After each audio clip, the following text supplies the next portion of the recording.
We've been 40 years in the wilderness. Prepare yourself to reevaluate your commitment to fighting abortion. This DVD brings you to Colorado Right to Life's historic event, marking to the very day the 40th anniversary of America's first permissive abortion law. In the same Supreme Court chambers in which Colorado's governor signed the first law allowing abortion in instances like rape and incest, the standing room only crowd saw Bob Inyard, pastor of Denver Bible Church, deliver a groundbreaking analysis of pro-life strategy. And leaders like Flip Benham of Operation Rescue were there to support this Colorado Right to Life strategy, as was Ambassador Alan Keyes with his powerful remarks on the partial birth abortion ban, and Judy Brown of American Life League, supporting our one commitment. 40 years ago, the first U.S. law allowing abortion, Colorado Revised Statutes 186101, justified the intentional ending of a pregnancy, killing the unborn child, if there's serious permanent impairment to the health of the mother or the baby, or if the pregnancy resulted from a crime the statute defines as rape or incest. So what's happened is the steps to destroying the personhood of a child are rape and incest.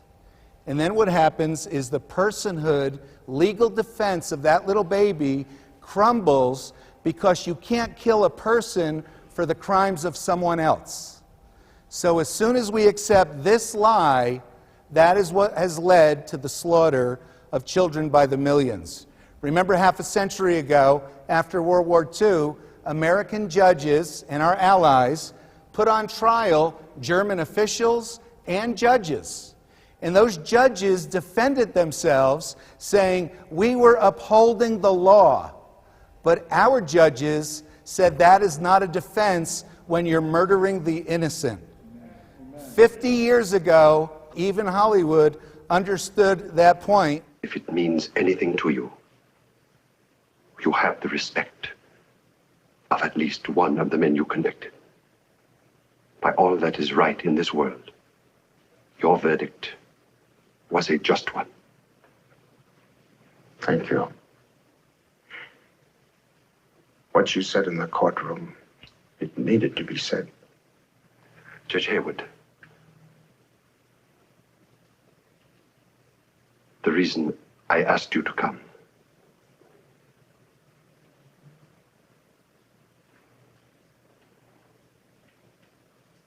those people, those millions of people, I never knew it would come to that. You must believe it. You must believe it. Herr Janne,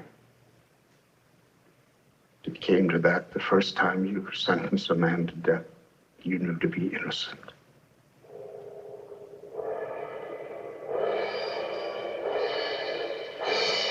When a judge rules to kill an innocent person, that is the beginning of a Holocaust, and we have ours. Abortion's Milestones by political party. A group like this, we're very comfortable looking across the aisle and looking at what the other guys do wrong, but we should take the plank out of our own eye. You know, it was the Republican governor of Colorado, John Love, who signed the first permissive abortion law in America. And the man who wrote Roe v. Wade was Harry Blackmun, a Republican justice of the U.S. Supreme Court. That court, back in 1973, passed Roe v. Wade by a 7-2 decision, and those justices, five of the seven were Republican judges on the U.S. Supreme Court. In the current court, 2007, I have a question. How many of those justices have written or testified or ruled that the unborn child is a person who has a right to life? How many? The answer to that, tragically, not one. And we follow this closely. Partial birth abortion, many across the country are celebrating the ruling. We worked for 15 years. And you know what we did? Well, if it was a half a century ago and we were in Germany, let me make an analogy what we did. They were killing innocent people with Zyklon B, and we worked to outlaw Zyklon A. Because the tiniest fraction of children killed are killed by partial birth abortion.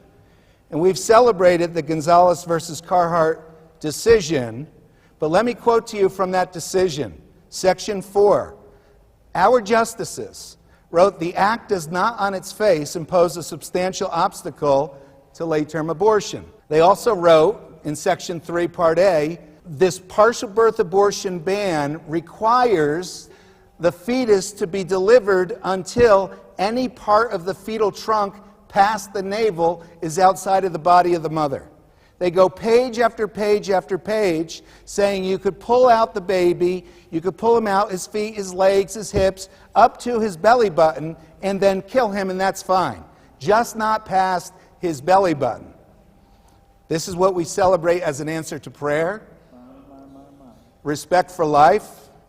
Section 3C, Part 1, the justices make it clear that of the living fetus, and in this section they say, their words, an arm or a leg, they say the removal of a small portion of the fetus is not prohibited. And in fact, they say that's pretty common. An abortionist will take a late-term baby and start to pull him out of the birth canal and rip off an arm, rip off a leg, and they say that's perfectly legal, just don't go past the navel.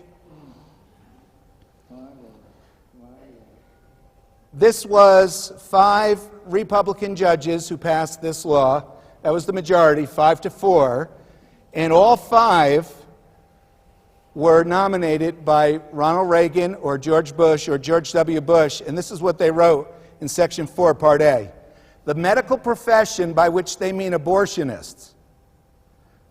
Abortionists may find different and less shocking methods to abort the fetus in the second trimester. They're not affirming life, and here they're happy that the ban doesn't say child. They pointed out, they said, we struck down a ban that said child. This ban says fetus. We like that better. And they use the word life, but a tumor's a life, a bacteria's a life. Why on earth am I called upon to rejoice in a decision that in every single line, in every single word, in every bit of logic in the whole decision, painfully shows its regard for a concept that violates the law of God, the law of man, constitutional law, and every sane concept of decency that anyone in this country can come up with? It is difficult for us to convince Christians of the truth of this partial birth abortion ruling because the pro-life community constantly misinforms everyone. Thank you for calling Focus on the Family. This is Becky. How may I help you? Hi, Becky. My name's Will Duffy, and I'm just calling to get some more information on the partial birth abortion ban. My church supports it, but I've got some pro-life friends that don't. Let me go ahead and put you through to correspondence, and I'll let them know what you're needing to address, sir. Thank you. You bet. One moment. Hello, this is Susan in the correspondence department. How are you today, Mr. Duffy? Hi, Susan. Doing well. I understand that you wanted more information on the partial birth abortion ban. Yeah, I noticed that James Dobson and Focus on the Family thought it was a pretty big victory. Do you know off the top of your head what this partial birth abortion ban is going to do? It's going to, the Supreme Court made it illegal for women to have an abortion in the last trimester. Okay. So that'd be the 7th, 8th, and 9th month? Yes. Okay. Well, you've been very helpful. Thank you so much. You're welcome. ProLifeNews.tv and NationalProLifeRadio.net. And Reverend Rob Schenck from the Faith in Action is here. Well, it's a great day, Peter. For the first time, really, since 1973, we've seen the court make a definitive statement about the sanctity of human life. Unfortunately, in 1973, it was all downhill from there because what they were saying was there are only certain human lives that have any value in our society. Now, Justice Kennedy, of all people, not the one that we normally think of as squarely on the side of life, has said that the state, meaning the government, has an interest in preserving the life of a child from the moment of conception. So this is a very, very big victory for the sanctity of human life. They're encouraging the abortionists to find better ways to kill late-term babies that don't look so bad. That's a victory. Pro-life Republican judicial heroes, brace yourself. You've probably lobbied for some of these people to break the Democratic filibuster. For example, Priscilla Owen, Texas Supreme Court Justice. George Bush nominated her for the federal court. The pro-lifers across the country lobbied, even though, as a Supreme Court Justice in Texas, a mother came to her wanting to kill her unborn child, and the mother needed a judicial bypass. This is baby 10. And Priscilla Owen, she's pro-life. She looked at the paperwork, and she said, you know what? A lower court judge missed the deadline for filing this paperwork, so Priscilla Owen voted to kill baby 10. Priscilla Owen, one of our heroes, on a paperwork problem. William Pryor, we, the pro-life community, lobbied to get him on the federal judiciary. Well, that's down in Florida. What's that, the 11th Circuit? Terry Schiavo's case came to the 11th Circuit. And all 6 judges, after we have worked for a quarter of a century to elect presidents who will give us a culture of life, all 6 of our judges, all 6 who were nominated to the federal bench by Republican presidents, Ronald Reagan, George Bush, and George W. Bush, all 6 of our judges voted to kill Terry Schiavo. All 6. 60% of the federal judiciary, 60%, about 100 judges, have been nominated by Republican presidents. The federal judiciary is solidly pro-abortion. I am not saying don't vote Republican. I couldn't care less what party you vote for, but don't be lied to. Don't be deceived. Find out, like Mary Rita Urbish said, find out what is right and then do what is right. Amen. Amen.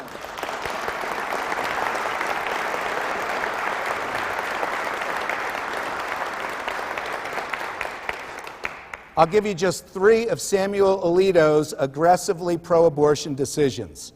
In 1995, Blackwell versus Knoll, he voted for tax-funded abortion if the woman claims rape, even if she doesn't file a police report that a crime was committed. And that's not just pro-choice. A lot of pro-choice people don't want the government to pay for abortion. That's extremist pro-abortion. In 1997, Alexander versus Whitman, Samuel Alito, as a federal justice, could find no legal protection for an unborn child, not even for medical malpractice. In the year 2000, he voted to keep legal partial birth abortion. We're going to look at why he did that. And we have many leaders who say, well, that was a good thing he did because he was following the law. But a half a century ago, even Hollywood knew that if a judge kills an innocent person and he says, I was just following the law, the judge is guilty of murder. That's where we've fallen from. Focus on the strategy 1. In Colorado Springs, we warned our Christian leaders of legal positivism. Legal positivism, that's moral relativism in the government. So the elders of Denver Bible Church went down and spoke to VP Tom Minery and his legal staff. By the way, that presentation has been endorsed by Judy Brown of American Life League, who's speaking this evening, and Flip Benham.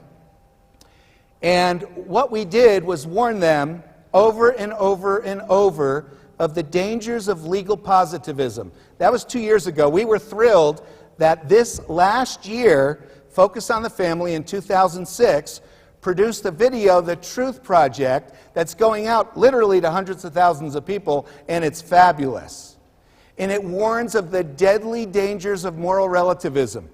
And in this presentation done by Dr. Del Tackett on staff at Focus, he warns about legal positivism, and I'd like you to hear what he says, that legal positivism is when the truth, legal truth, is based on a decision of the state. So if the state says you could kill children, then all the officials and all the lower judges say, well, it's my job, you could kill children. Let's hear Del Tackett. And we come then to what is called legal positivism. How is that defined? The claim that the state is the ultimate authority for creating, interpreting, and enforcing law. All legal truth is based on the decision of the state.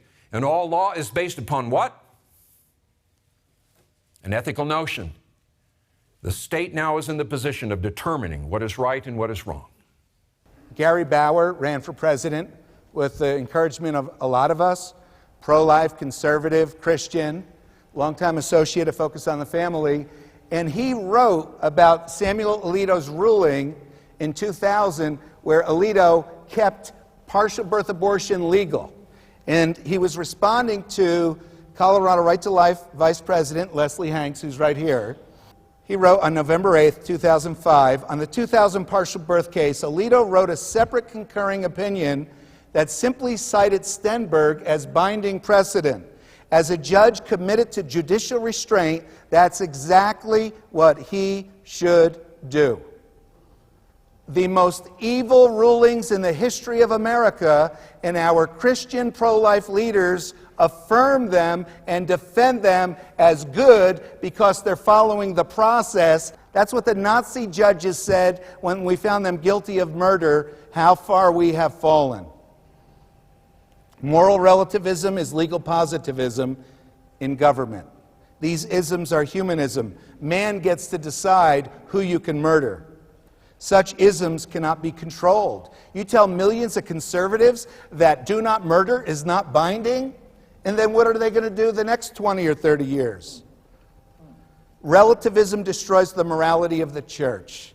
So we have divorce epidemic and pornography flooding our Christian homes, and abortion from the daughters of pastors.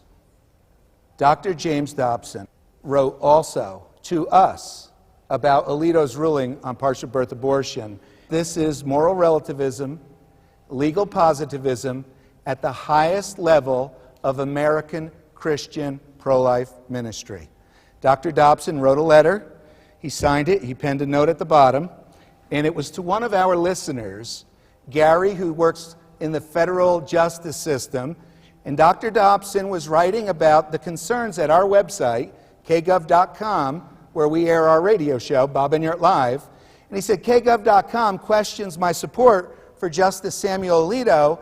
And then Dr. Dobson, a man that I love and respect and pray for, Dr. Dobson explained why he has defended Alito's ruling. And he said, a closer look at the cases cited by kgov.com reveals that Justice Alito recognized that appellate court judges are bound by Supreme Court precedent under the long-established principle of stare decisis.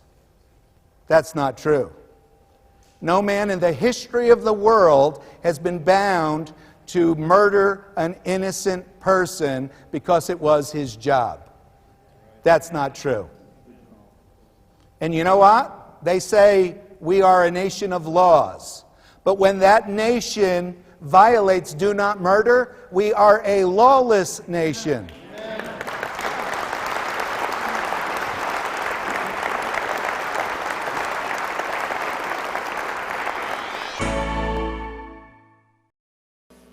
Our government has been in rebellion against the law of Almighty God since January 22nd, 1973, and here in the state of Colorado since April 25th, 1967.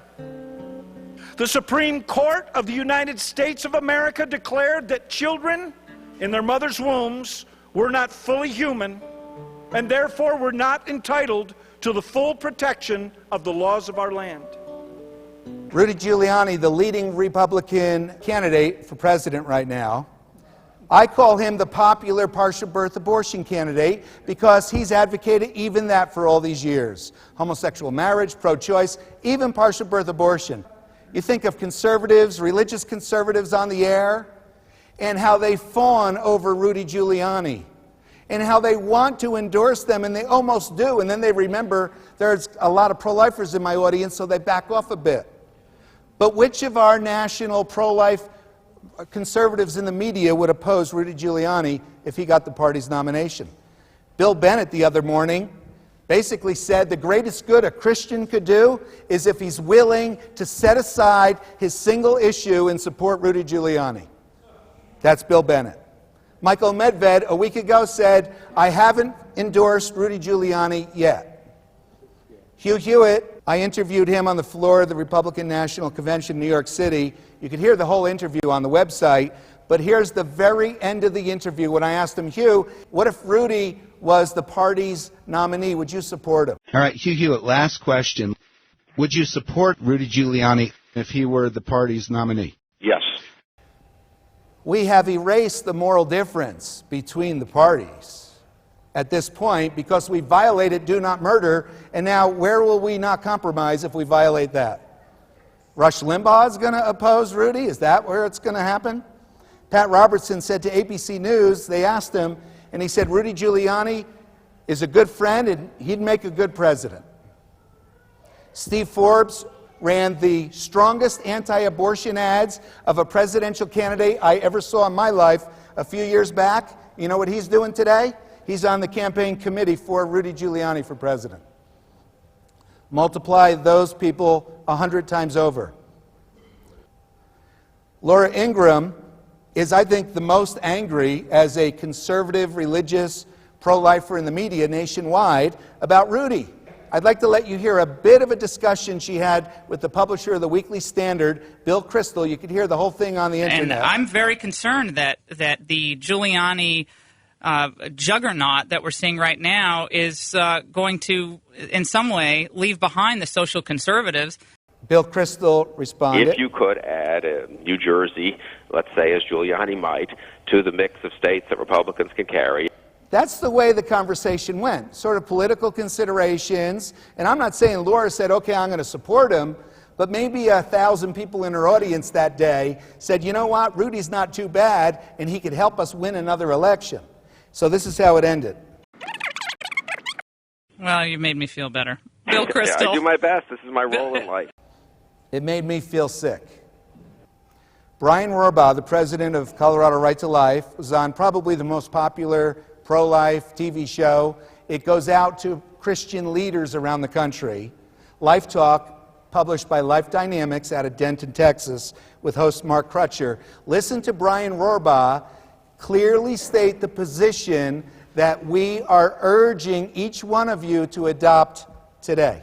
I was elected as the president of Colorado Right to Life, and our position as a board is that we will never support any law that ends with and then you can kill the baby.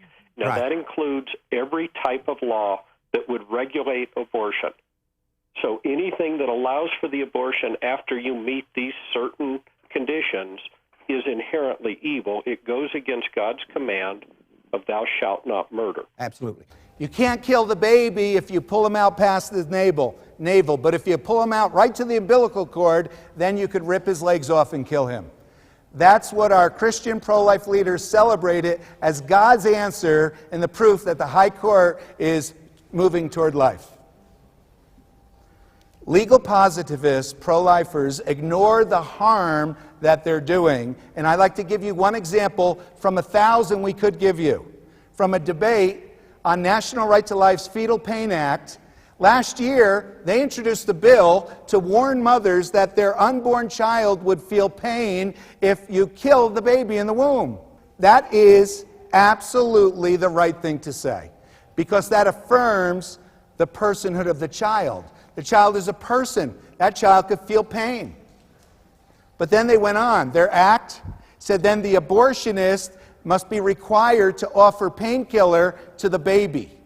And so they pointed out a horrendous problem, and then they said, and here's the solution, the baby could be given a painkiller. Well, we broadcast a debate on this on Bob and Yurt Live at our website, kgov.com, between Brian Rohrbaugh, by the way, that picture comes from CBS Evening News, when Katie Couric invited him to speak about school violence, and he, for 90 seconds, gave the clearest, strongest statement I have ever seen on national news about why abortion is wrong, it is murder, and it leads to a culture of death and violence. Brian Rohrbaugh lost his son Dan in the Columbine massacre, and we asked him to share his thoughts. I'm saddened and shaken by the shooting at an Amish school today and last week's school murders. When my son Dan was murdered on the sidewalk at Columbine High School on April 20th, 1999, I hoped that would be the last school shooting. Since that day, I tried to answer the question, why did this happen? This country is in a moral freefall. For over 2 generations, the public school system is taught in a moral vacuum, expelling God from the school and from the government, replacing him with evolution, where the strong kill the weak without moral consequences. And life has no inherent value. We teach there are no absolutes, no right or wrong. And I assure you, the murder of innocent children is always wrong, including by abortion. Abortion has diminished the value of children. Suicide has become an acceptable action and has further emboldened these criminals. And we are seeing an epidemic increase in murder-suicide attacks on our children. Sadly, our schools are not safe. In fact, we now witness that within our schools, our children have become a target of terrorists from within the United States.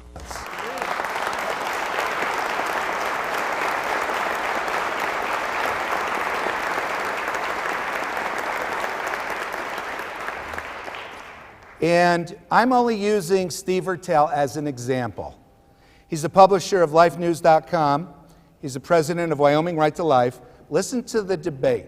I'd like to ask Brian Rohrbaugh. Brian? Yes. And then I'm going to ask the opposite question to Stephen. Stephen said this bill might convince a woman to not kill her baby because she realizes the baby can feel pain. Is that possible? Well, I think sure it's possible. Okay, I'd like to ask Stephen Ertel the opposite of that question, the reciprocal part of it. Stephen, is it possible that some women who would not want to kill their unborn child late in pregnancy, that this bill might encourage them to go ahead and kill the baby because they've been notified that the baby will not feel pain and they'll receive a pain medication for the baby? Is that possible? I don't think it's possible at all. Stephen, is it possible that this bill will convince some women late in pregnancy to have an abortion because their baby will be medicated? This bill will not convince any woman to have an abortion. Is it possible that it could convince millions of people that late-term abortion is not so inhumane or evil because the babies are given pain medication? No, it's not possible, Bob. When you refuse to look at the downside of some very dangerous ideas, you are not being objective, and there's millions of lives of innocent children at stake. And I have yet, after 15 years of doing this, have had someone on the other side, a pro-life leader, be willing to admit, yeah, there is some downside when we pass laws that say, and then you could kill the baby. South Dakota's tragic loss. President George W. Bush has been reported as withholding his support. I'll show you a quote from him. He was interviewed on this by ABC News, and the AFP reported worldwide, President George W. Bush indicated he is opposed to South Dakota's abortion ban. This ban would have saved all the children in South Dakota. And why did the president oppose it? He told ABC News that my position has always been 3 exceptions: rape, incest, and the life of the mother. That was the position in this room 40 years ago today that started the killing of children by the millions. Pro-lifers have destroyed personhood. Who has spent millions of dollars running campaign ads saying we are against abortion except for rape and incest? Have the Democrats run those ads? Have NARAL and NOW run those ads? Planned Parenthood, pro-choicers? No. Pro-life, Christian conservatives have spent tens of millions of dollars educating the people of South Dakota and America and the world that a child could be killed if his father is a criminal. That destroys the personhood of the child. South Dakota was an example of pro-life ministries that are now confused. They made a TV ad in the last weeks of the election because the polls weren't looking that good, and they actually made, the pro-lifers made a pro-abortion TV commercial advocating the morning after pill, Plan B, as a good choice for women who have been raped. This is a pro-abortion ad run statewide. One of the directors of Vote Yes for Life produced this ad. His name is on the ad at the end. You'll see it as the treasurer. We got it off their official website for the campaign. Before you vote on Referred Law 6, please get the facts. Referred Law 6 does not change the fact that women can still use the morning after pill. Victims of rape and incest can still access the best options for medical care, compassion, and justice, and this can include the morning after pill. But Referred Law 6 ends abortion as birth control. The fact is, rape doesn't have to end in pregnancy. Women have options in Referred Law 6. Vote yes on 6. Moral relativism cannot be controlled. We don't know what we're doing any longer, but we're very quick to pat ourselves on the back. Informed consent. I'll give you one example of hundreds of laws around the country that pro-lifers have passed that end with the meaning of, and then you could kill the baby. Indiana Code, Title 16, Section 34, Chapter 2. An abortion shall be criminal except when the woman files her consent. When she signs a piece of paper, then the abortion is legal. So when Roe v. Wade is overturned eventually, then the abortion decision goes back to the states. And this is the law that will be the controlling legal authority in Indiana. And so abortion will continue after Roe v. Wade is overturned by the pro-life law that says abortion is criminal unless the woman signs a piece of paper, then it's legal. This law ends with the meaning, and then you could kill the baby. Now, pro-lifers don't like to admit that. They say it's not true. Planned Parenthood says they're not killing kids. Around the nation, 100 times over, these kinds of laws. We've been 40 years in the wilderness trying to overturn abortion law. How long will it take us? A century? To overturn our own pro-life laws. How many millions will die because of our compromised incrementalism? If you could only save one of 1,000, save one. But don't say, I'll let you kill these if you let me save this one. Because then you are violating do not murder. And it will backfire every time people do wrong. Dr. Charles Rice, constitutional law expert, law professor at Notre Dame, he's been speaking out explaining that our pro-life laws have destroyed the personhood defense of the child. Our own pro-life laws will keep abortion legal when Roe v. Wade is overturned. If you think I don't know what I'm talking about because I'm not a lawyer, listen to Dr. Charles Rice. Let's assume for a moment that Roe versus Wade was overturned. Your argument is that some of these regulatory pieces of legislation could actually backfire on the pro-life movement and make it harder for us to then pass laws that protect the unborn. Is that correct? The basic holding of Roe versus Wade is that whether or not the unborn child is a human being, he is a non-person, right, and therefore has no rights under the Constitution.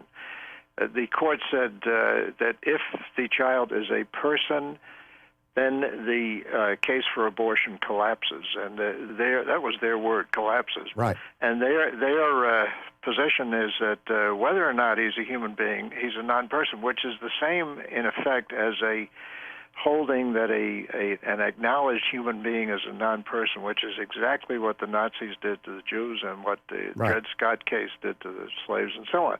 So the pro-life movement, the National Right to Life Committee and other people made a tragic error in shifting the focus back in the 1970s, and especially in 80 and 81, toward seeking a states' rights solution or the exceptions, actually promoting exceptions and so on. What you're saying is that an innocent human being can be legally executed whenever a legislature so decides or whenever another individual so decides, and that makes that innocent human being a non-person. John Archibald, could I ask you to stand one moment? John, you were a founding board member along with Mary Rita and Charles Onofrio of Colorado Right to Life. You were fighting since 1967. You were also a founding board member of National Right to Life and Americans United for Life. Could you tell us if Charles Rice was right in what he just said? Absolutely correct. Absolutely correct. And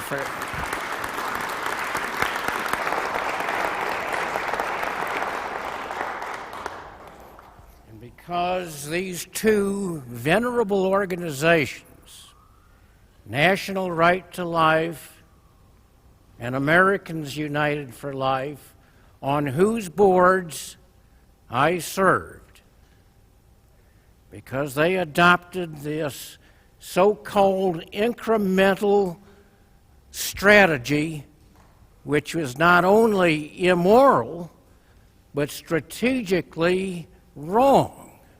I resigned from both of them.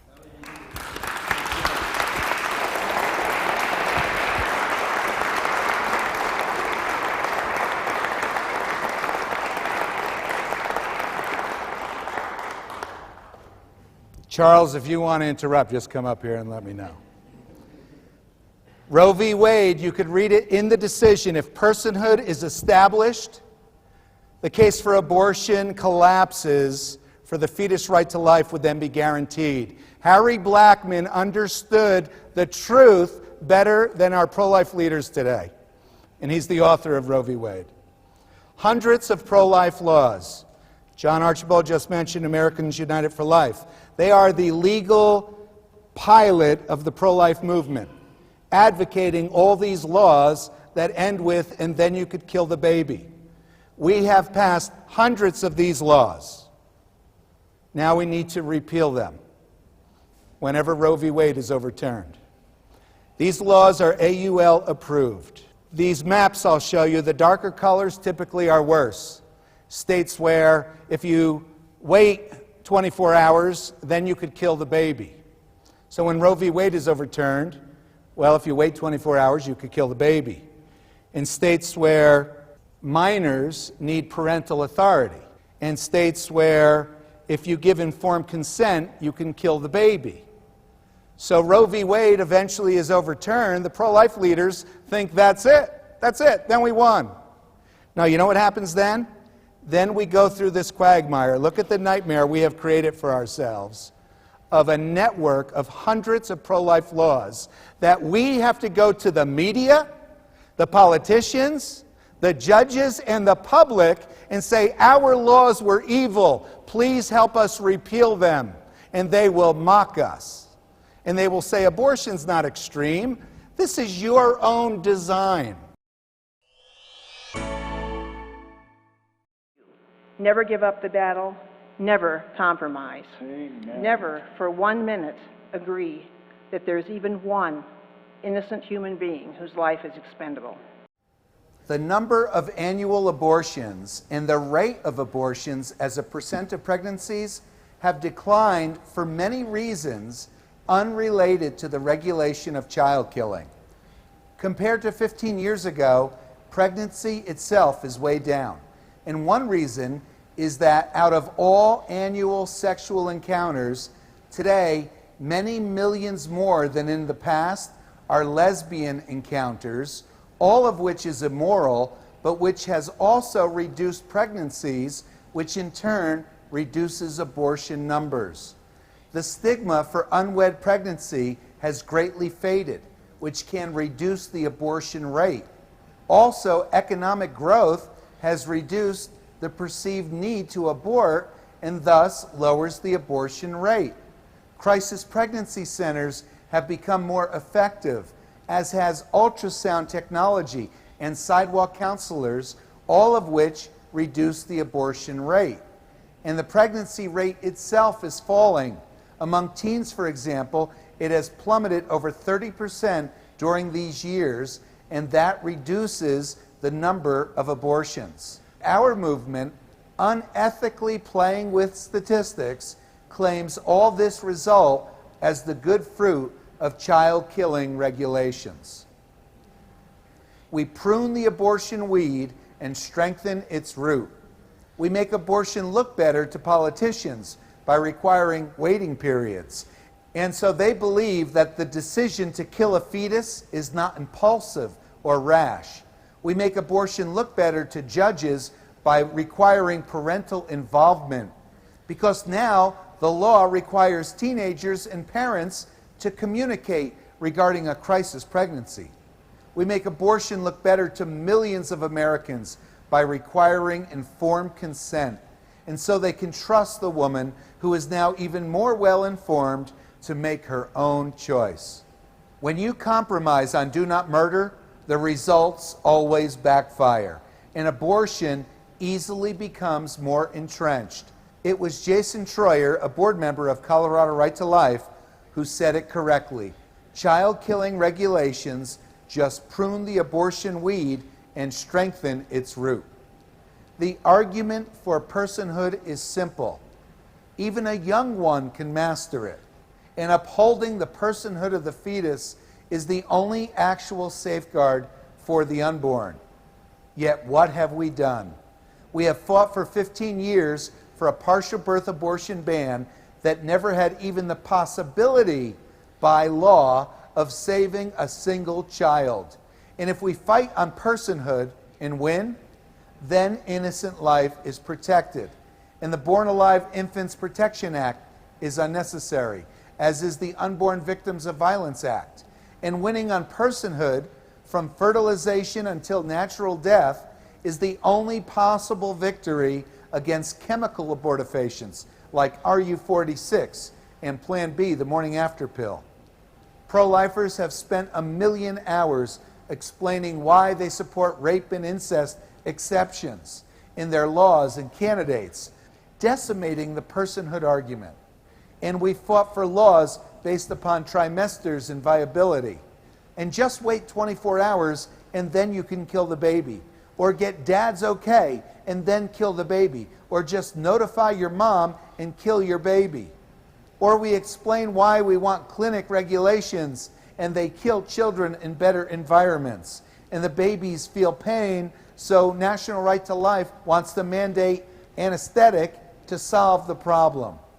And perhaps the most devastating of them all, even its name drips with wickedness, informed consent, which makes the sin all the more grievous.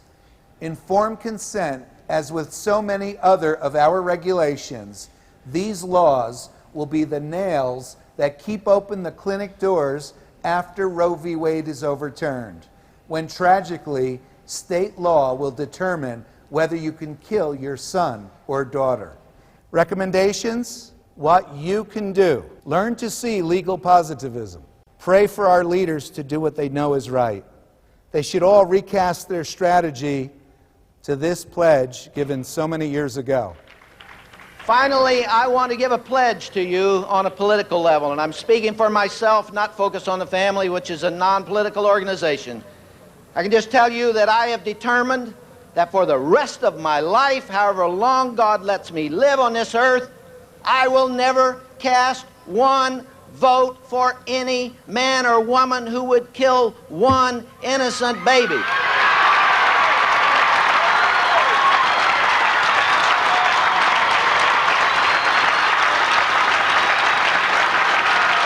Amen, Dr. Dobson. Amen. What you can do? Have you noticed I haven't mentioned God not one time in this presentation? Not once. And that was on purpose. Because we have noticed for many years that when you go to pro-life leaders and activists and you say we need to honor God, they roll their eyes and they dismiss you as foolish and naive. But if you bring to them a political insight, like, you know why the partial birth abortion seems so terrible? Because it was written by Anthony Kennedy, and he's the weakest of the justices, and you need the weakest judge to write the opinion, otherwise the majority will fall apart. And they say, oh, really? Wow, let's go to Starbucks and talk about that. God says, do not kill the innocent.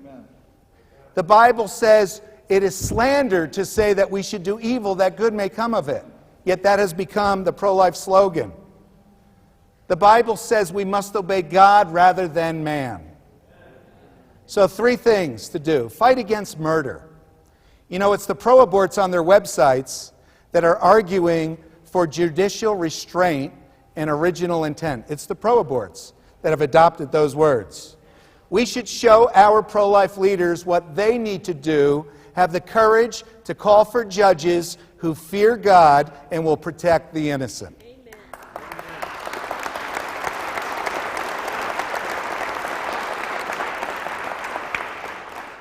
We need to focus on the strategy. Don't get deceived, pulled in because I just want to do something. Do what's right. Oppose any legal positivist ruling or campaign that violates the standard Dr. Dobson rightly proclaimed. Never support any law that ends with, and then you could kill the baby. And lastly, the 40 Years Pledge. On the back table, on the internet, you could go to coloradorightToLife.org and you could read, consider, and then sign their pledge. Their 40 years, 50 million dead, one commitment to never compromise on God's enduring command, do not murder. Thank you all.